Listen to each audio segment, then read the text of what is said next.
बोलिए श्री रामचंद्र भगवान की जय। बोलिए जगदिया जोता वाली माता तेरी सदा ही जय। जयकारा शेरा वालिदा बोल साचे दरबार की जय। आप सभी को विजयदशमी की हार्दिक शुभकामनाएं।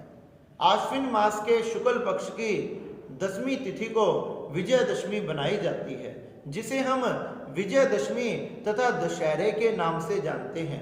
दशहरा अर्थ दशानन की हार को ही दशहरा कहा गया। इस दिन हम धूमधाम से उत्सव बनाते हैं, बड़े आनंद से दशहरा तथा विजयदशमी का त्योहार बनाते हैं।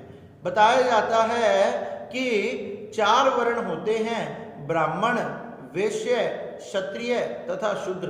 तथा हमारे भारतवर्ष में 4 त्योहार ही सबसे बड़े हैं, जिसमें ब्राह्मण का त्योहार बताया गया रक्षाबंधन। ब्राह्मण अपने सभी भक्तों के, अपने यजमानों की रक्षा बांधते हैं तथा भगवान के चरणों में उनकी रक्षा की प्रार्थना करते हैं।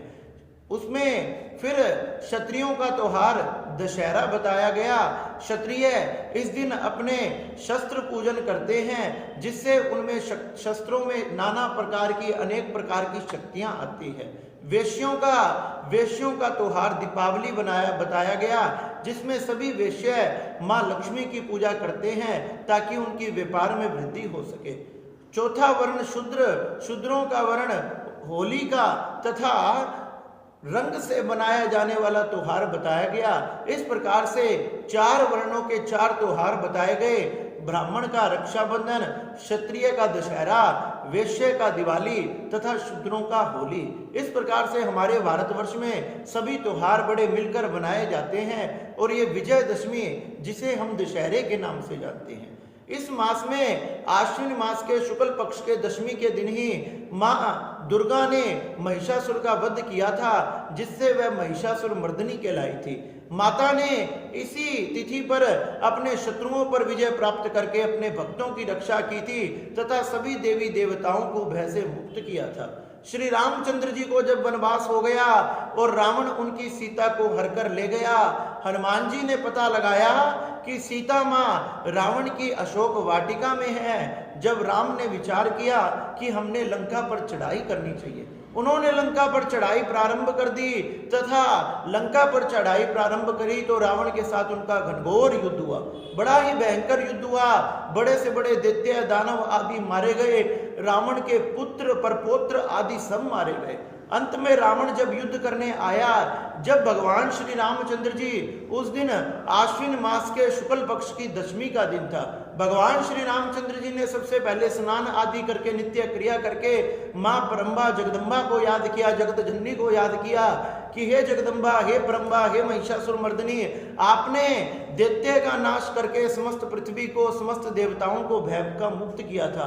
आज वही तिथि है। आज मैं भी इस पृथ्वी से पाप का भार कम करने जा रहा हूं। आज मेरा रावण के साथ युद्ध है। हे मां परम्बा जगदम्बा, मुझे शक्ति प्रदान करना, जिससे मैं इस युद्ध में विजय प्राप्त कर पाऊं। इस प्रकार से भगवान श्री रामचंद्र जी ने मां जगदम्बा, परम्बा, मां जगत जननी दुर्गा मां की प्रार्थना करके, स्तुति कर रावण से युद्ध प्रारंभ किया और मां का तथा भगवान शंकर का आशीर्वाद प्राप्त करते कुछ ही समय में रावण के साथ युद्ध कर रावण का वध कर दिया, रावण को मार डाला। इसलिए ये त्योहार विजयदशमी के रूप में बड़े ही धूमधाम से बनाया जाता है।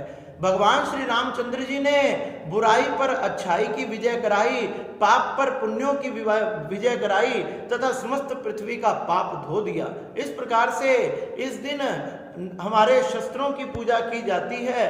कोई भी नया काम आरंभ किया जाता है, यह दिन बड़ा ही पुतित पावन माना गया। इस दिन दान करने से हमारा दान अक्षय हो जाता है। हवन करने से हमें लाखों पुण्यों की प्राप्ति होती है। बड़े बड़े कार्य, नए कार्य सभी इसी दिन प्रारंभ किए जाते हैं। तथा विजयदशमी के दिन शमी पत्र की पूजा की जाती है। विजयदशमी के प्रदोष काल में मानो श्रवण नक्षत्र का योग हो गया हो तो उसमें बहुत ही पुतित पावन आनंद का ये त्योहार उत्सव बनाया जाता है। इसकी आनंद की बेला और बढ़ जाती है। शमी पत्र का, शमी के पौधे की पूजा करे, इसकी बड़ी महिमा है। भगवान श्री रामचंद्र जी ने जब रावण पर विजय प्राप्त की तो शमी के पौधे ने ही सबसे पहले कहा कि राम आपकी जय हो, आपने रावण पर विजय प्राप्त की। शमी का पौधा जब द्वापर युग में अर्जुन तथा उसके सभी परिवार को, पांडवों को अज्ञातवास मिला था, 12 वर्ष का वनवास तथा 1 वर्ष का अज्ञातवास। उस अज्ञात वर्ष में अगर पांडवों को कौरव पहचान लेते तो फिर से उन्होंने 12 वर्ष के वनवास को भोगना पड़ता। इसलिए सभी पांडवों ने अपने भेष को बदल लिया। अर्जुन ने भी अपने वेश को बदल लिया तथा विराट राजा के यहाँ एक स्त्री बनकर रहने लगे। जब स्त्री बनकर वह जा रहे थे तो अपने गांडीव को अपने कंधे से उतारकर शमी पौधे के नीचे ही उसको दबाकर शमी पौधे को समर्पित करके चले गए कि हे शमी पत्र, हे शमी के पौधे, मैं आपको ये प्रदान करके जा रहा हूं, जब भी मुझे इसकी जरूरत पड़ेगी तो आप मुझे प्रदान करना, कृपा करना। इस प्रकार से जब उस राजा के ऊपर कौरवों ने आक्रमण कर दिया और राजा का पुत्र राजकुमार कौरवों से युद्ध करने आया तो वही अर्जुन जो स्त्री के रूप में बृहलनेना के रूप में विराट राजा के यहाँ रह रहा था, वह भी उस राजकुमार के साथ आया। उसने शमी पत्र से प्रार्थना कर विजयदशमी के दिन ही वो गांडीव वापस लिया और देखते देखते उस राजा के पुत्र को विजय करवाया। इसलिए विजयदशमी का उत्सव, ये त्योहार बड़े ही आनंद से मनाया जाता है। इस दिन जो भी कार्य हो उसमें हमें सफलता तथा विजय की प्राप्ति होती है।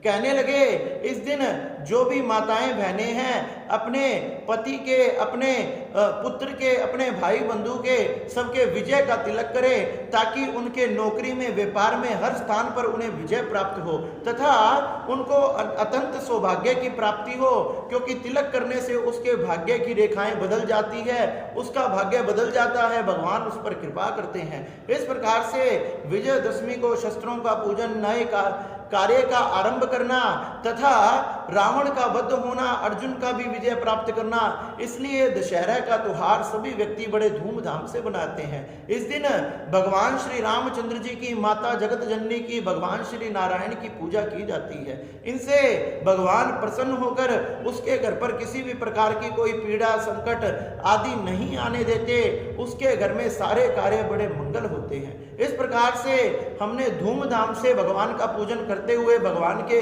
निमित्त पुण्य करते हुए, हवन यज्ञ आदि, दान आदि करते हुए धूमधाम से ये विजयदशमी का उत्सव बनाना चाहिए। इस प्रकार से आश्विन मास के शुक्ल पक्ष की दशमी को आप धूमधाम से आनंद के साथ बनाओ, जिससे भगवान श्री राम तथा माँ जगत जननी आप पर कृपा करेगी।